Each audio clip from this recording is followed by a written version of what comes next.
Israel के राज्य पर एक समय राजा अहाब का शासन था। अहाब चतुर था, पर उसका दिल भगवान से दूर हो चुका था। उसकी पत्नी रानी इज्जेबेल मूर्तियों की उपासना करवाती थी। पूरे राज्य में बाल नामक देवता की पूजा फैल चुकी थी। इसी समय एक सच्चा भविष्यद्वक्ता प्रकट हुआ, एलिया। वह पहाड़ों में रहता, पर उसके शब्द बिजली जैसे प्रभावशाली थे। एक दिन वह सीधे राजा अहाब के महल में पहुंचा। उसने राजा से कहा, तुमने इस्राएल को पाप की राह पर डाल दिया है। अहाब चौंक गया, पर गुस्सा भी हुआ। एलिय्याह ने कहा, अब कई साल तक बारिश नहीं होगी जब तक मैं न बोलूं।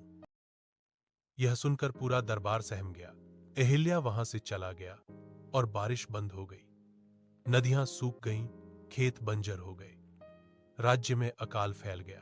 अहाब क्रोधित होकर एलिय्याह को ढूंढने लगा, लेकिन भविष्यद्वक्ता कहीं दिखाई न देता था। भगवान ने एलिय्याह को जंगल में एक नाले के पास छिपा दिया। वहां कौवे उसे रोज खाना लाकर देते थे। जब नाला सूख गया तो वह एक विधवा के घर गया। उस विधवा का आटा और तेल खत्म होने वाला था। उसने कहा, मैं और मेरा बेटा अंतिम भोजन खाएंगे, फिर शायद मर जाए। एलिय्याह ने शांत स्वर में कहा, पहले मेरे लिए थोड़ा भोजन बना दो। विधवा ने विश्वास किया और चमत्कार हुआ। उसका आटा और तेल कभी खत्म ही नहीं हुआ। इस बीच अहाब की परेशानी बढ़ती जा रही थी। बारिश न होने से लोग दुखी थे। फिर एक दिन भगवान ने एलिय्याह से कहा, अब वापस जाओ। एलिय्याह दोबारा अहाब के सामने पहुंचा। अहाब ने दूर से देखा और कहा, इज़राइल का विनाशक आ गया। एलिय्याह बोला, विनाशक मैं नहीं, तुम्हारे कर्म हैं। उसने अहाब को चुनौती दी, चलो कर्मेल पर्वत पर तय कर लेते हैं कौन सच्चा प्रभु है। अहाब ने 450 बाल के भविष्यद्वक्ताओं को बुलाया। पर्वत पर दोनों पक्षों ने एक एक वेदी बनाई। एलिय्याह ने कहा, जिसकी वेदी पर स्वर्ग से आग गिरेगी वही सच्चा ईश्वर। बाल के भविष्यद्वक्ता सुबह से शाम तक चिल्लाते रहे। वे नाचते, काटते, पुकारते, पर कुछ नहीं हुआ। शाम को एलिय्याह की बारी थी। उसने अपनी वेदी पर पानी भी डलवाया ताकि कोई कह न सके कि धोखा है।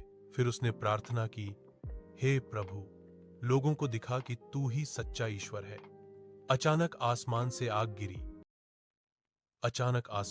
गिरी। वेदी जल उठी, पत्थर तक पिघल गए।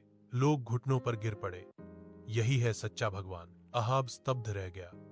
उसका अभिमान टूट चुका था। एलिय्याह ने कहा, देखो, बादल उठ रहे हैं। वर्षों बाद पहली बार हवा बहने लगी। फिर तेज गर्जना हुई। काले बादल जमा हो गए और अंततः झमाझम बारिश शुरू हो गई। लोग खुशी से रोने लगे।